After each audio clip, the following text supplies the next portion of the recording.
Ladies and gentlemen, welcome back once more to Indaba Africa. This is Chris, and the topic of this video is a guest column that appeared in News 24 by former DA, Democratic Alliance Opposition Party leader, Mmusi Maimane, which he entitled, "Choose Reconciliation Over the Politics of Race and Division."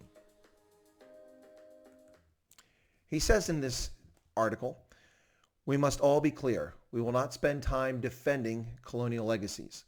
We must be clear that certain images and symbols are hurtful and their presence in the public fora is not useful to reconciliation. We must be clear that there is a difference between the racist laws of apartheid and the affirmative action policies of our democratic state." Indeed, are there? Let's discuss this in Mmusi Maimane's guest column in News 24. 26 years into the story of this democracy, the reconciliation project has been abandoned, replaced on one side with the division project and on the other side with the looting project. Our political parties are fueled by nostalgia of the past, the anger championed in red, nostalgia in blue, and corruption and patronage in black, green, and gold. Well, these are good points, but the obvious stab and revenge-tinged commentary about the Democratic Alliance, of course, is referring to nostalgia in blue. The obvious attempt to paint the Democratic Alliance as a party that is tied to the past and the apartheid past, which is a blatant lie. And for a person who led the opposition party, it's shameful and disgraceful for him to make such nonsensical claims for a party that grew out of the liberal opposition to apartheid, the tradition of Helen Suzman, that was opposed to apartheid and race-based legislation. But as we shall see, Mmusi Maimane is all too comfortable with racial legislation as we continue. The net effect will take us down a trajectory of American-type politics. Excuse me? American-type politics?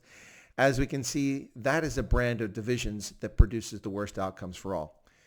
Well, Mr. Maimane's juvenile understanding of the American polity and our system of governance aside, it is folks like Mmusi Maimane and his race-tinged rhetoric that divides South Africa, not American politics. Now, he says there's a long tradition of democratic governance, and political parties have always been a part of that. Political divisions have always been present. To mischaracterize our political system for his political purposes is shameful. Consider for a second the Minimum Wages Act of 1925, which led to job reservation and promoted white employment. In fact, that's true. Good points. Now, I should point out in this article, this guest column, I will find several points of mutual agreement between Mmusi Maimane and myself. But I'll also point out some shortcomings. So he mentions the Minimum Wage Act of 1925, which led to job reservation and promoted white employment. That is true. Affirmative action seeks to provide job opportunities to those previously denied such chances. Well, if that's true, Mr. Maimane, then how does it apply to people born after 1994? None of those people have been denied opportunities previously or historically. They weren't born until after the end of apartheid. So why should such advantages accrue to people in South Africa born after 1994, since none of them have ever been denied employment opportunities as a consequence of the apartheid racial legislation? See, your argument sort of falls apart there. You're arguing for something that's morally bankrupt. The latter laws exist purely to repair astronomical socioeconomic damage inflicted by the former. This is redress, not a punitive measure against any group. Well, in fact, that's an out-and-out lie and distortion. It's untrue. Why does it deny minorities born under an ANC government, a majority government, equal opportunity under the law? You don't balance the scales with immoral legislation. A case in point, the recent appointment of the ESCOM head. Surely black candidates had all applied for had black candidates also applied for this job, it would have never happened under apartheid that a black candidate would be given such a serious responsibility. Well, that's true. There's no disputing that. It's a good point. It is self-indulgent for anyone to juxtapose these pieces of legislation and claim conditions are worse today than under apartheid. Well, that's patently false. As you yourself indicate in numerous tweets, in your public appearances, education in South Africa is a disaster. In fact, in many respects, most public education is worse today than it was before the advent of the new dispensation. The One South Africa movement, which he leads and just established in 2020, seeks to build and introduce a new model of non-racialism. Although the concept of non-racial South Africa is not new, it is often perverted for petty political gains, especially on Twitter. We cannot afford to give oxygen to views of division. Well, I agree. Absolutely, Mmusi Maimane.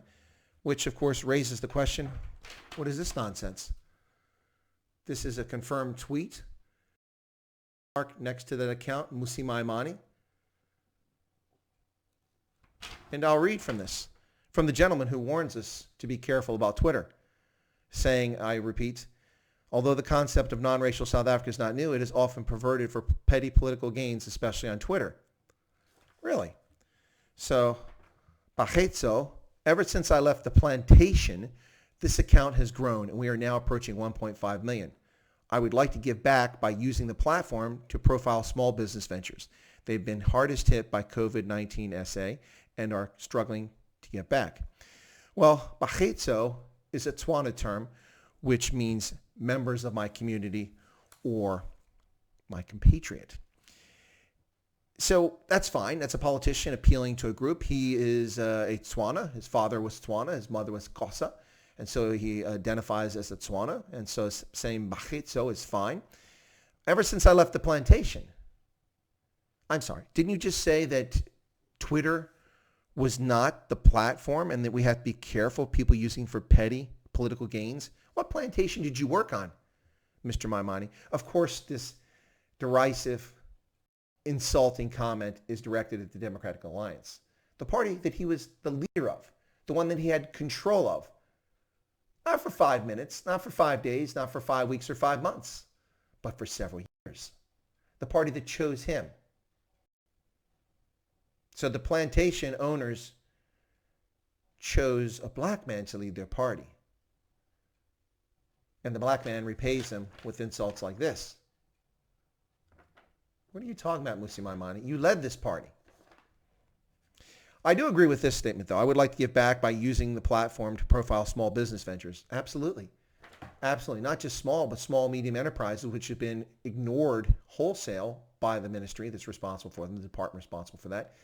And please go beyond that, Mmusi Maimane. What about the informal sector and informal traders who have been patently and patently and repeatedly ignored by Pretoria and the African National Congress?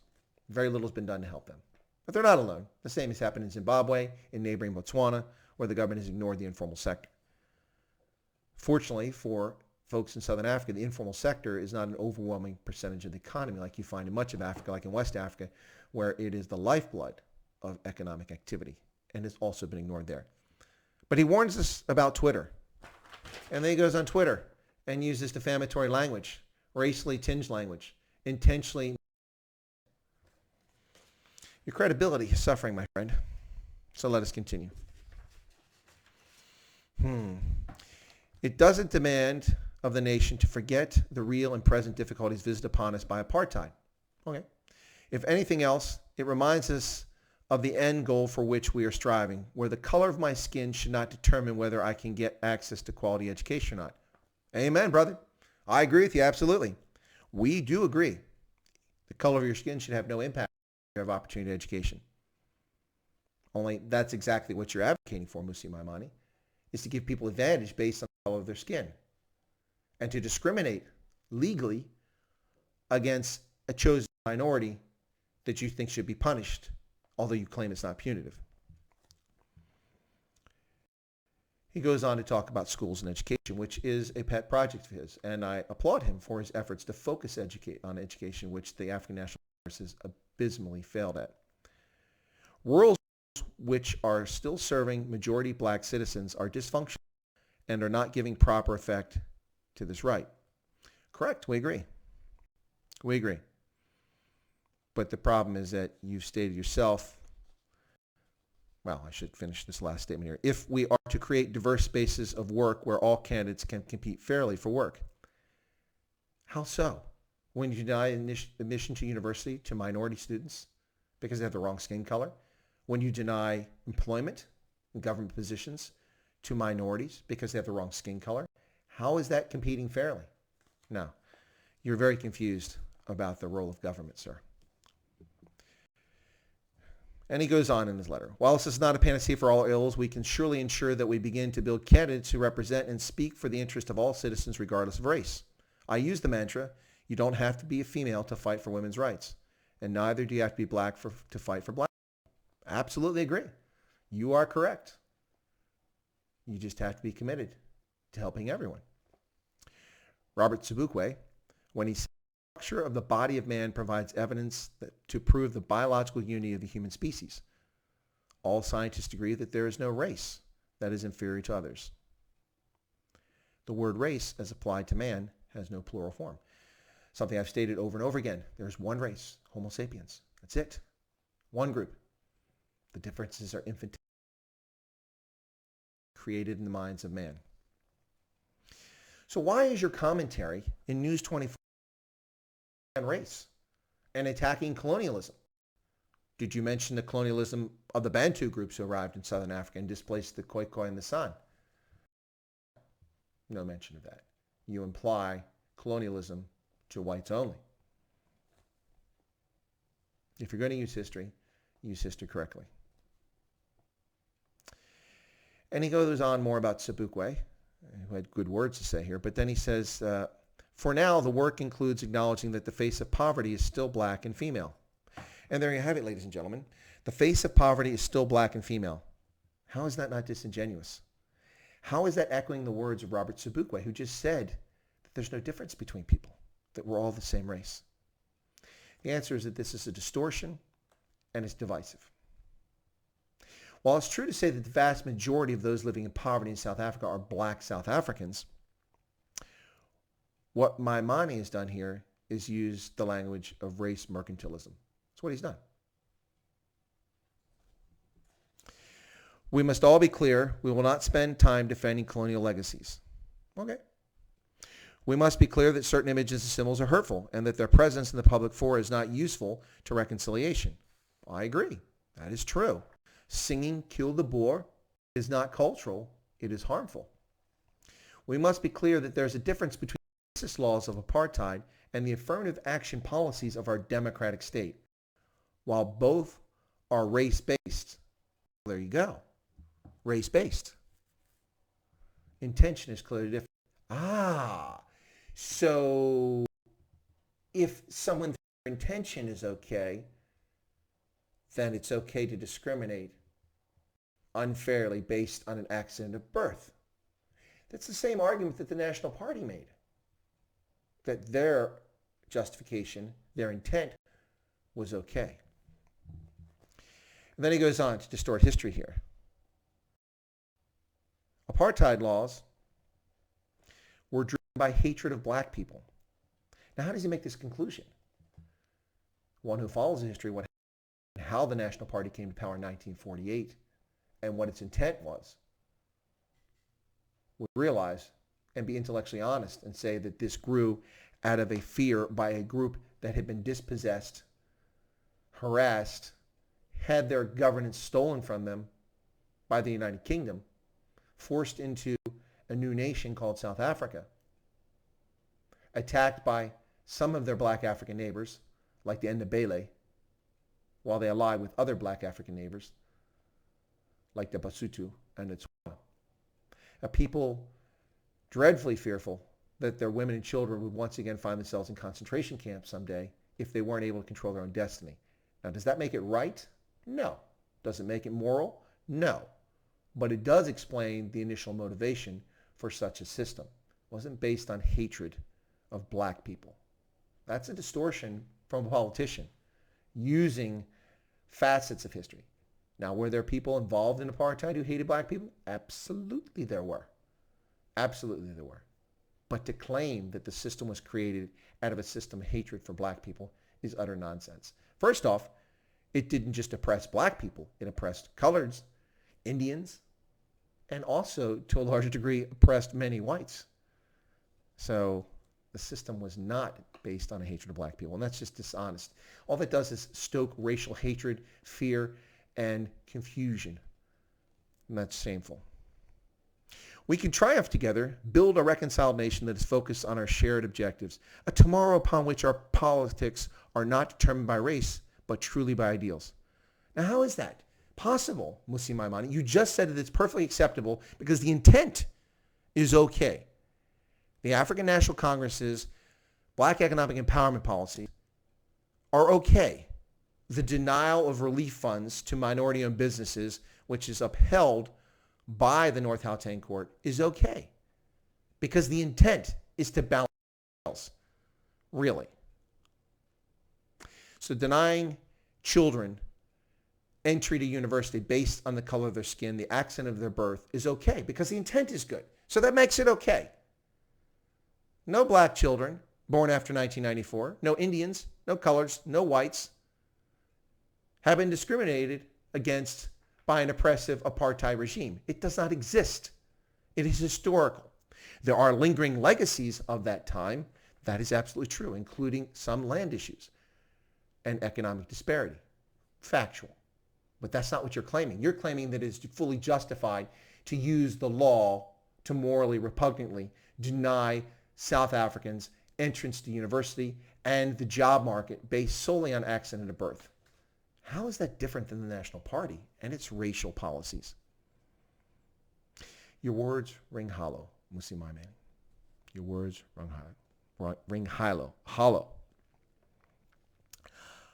I know personally that a new South Africa lived. I see it every day in my own house. I see it in my circle of friends. Now, what South Africa is that, Mmusi Maimane? One where demonizing people, distorting history to suit an ambitious failed politician's personal agenda is the order of the day? It's certainly not one focused on equality of opportunity. That seems to be anathema to a wealthy man of privilege who wrote this article. We must not choose. Then why did you just spend an entire guest column using hate and excusing hate and denying equality of opportunity? A democratic state should seek to provide equality of opportunity, not unfair advantages for one group over another, whether they be white, black, brown, blue, green, purple, it doesn't matter. Equality of opportunity is what is needed here. What you're trying to address is equality of outcomes.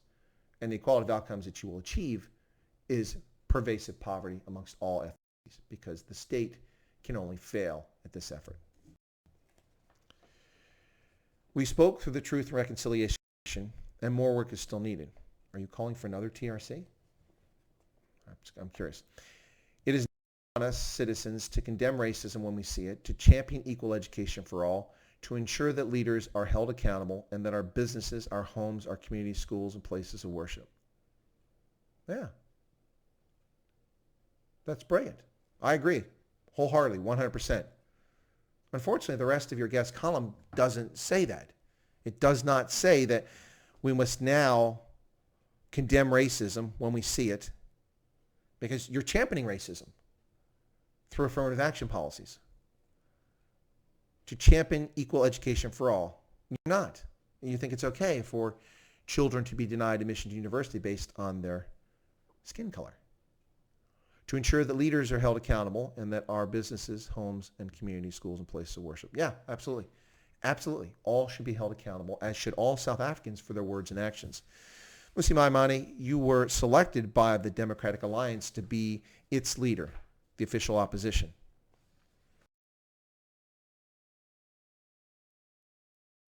To make it apparently be the African National Congress light, shifting the policies of a party that was focused on equal opportunity for all South Africans. And when you couldn't get the party to the objective you seemed to have had with the rest of the party when you took over, and then you and the other leadership in the Democratic Alliance failed abysmally in the 2019 national elections, you stepped aside. And that's your prerogative. Having lost the election, not a bad decision. But then you attack the Democratic Alliance. While the Democratic Alliance has plenty of faults and has made many errors, as any political party has, these attacks seem disingenuous. They seem focused to garner votes. You talk about your 1.5 million folks following you on your Twitter, your new Twitter account. Well, you had 1.5 million people following you on your DA account. So what have you gained? What is the objective here? Now, I have no animosity towards Mmusi Maimane. I had great hope. He seemed like a dynamic young man with vision when he first took over the Democratic Alliance. But his divisive policies, his divisive politics, and his political pandering, which we see here, are unfortunate. I will give the man credit for his stance on education and accountability, both of which are critically important in South Africa, and I wish him well. But this sort of nonsense is not going to help South Africa. It does none of the things that you purport to care about. And distorting history for political convenience to get a few votes is sad and unfortunate, and is not something that a serious leader should engage in. Ladies and gentlemen, this has been a video about a guest column that appeared in News 24 on the 26th of June 2020 by the former leader of the opposition party Democratic Alliance, Mmusi Maimane, in which he talks about reconciliation. Choose reconciliation over the politics of race and division. And ironically, in the very guest column, he does exactly that. He talks about race and division and uses politics to exacerbate that situation. That's my view. That's my take on his guest column. If you found this video interesting, feel free to subscribe to the channel by smashing that subscription button right down there. Be sure to toggle that bell icon to be notified of all updates. And feel free to leave comments. I try to read all comments, and where appropriate, I will respond. And finally, I ask that you smash the like button because likes help viewership. The more likes as a percentage of views of the video, the more likely it is that this will get an impression on someone else's channel, and they'll get a chance to find out about it. I thank you for your time, your consideration, and for your patronage. Take care.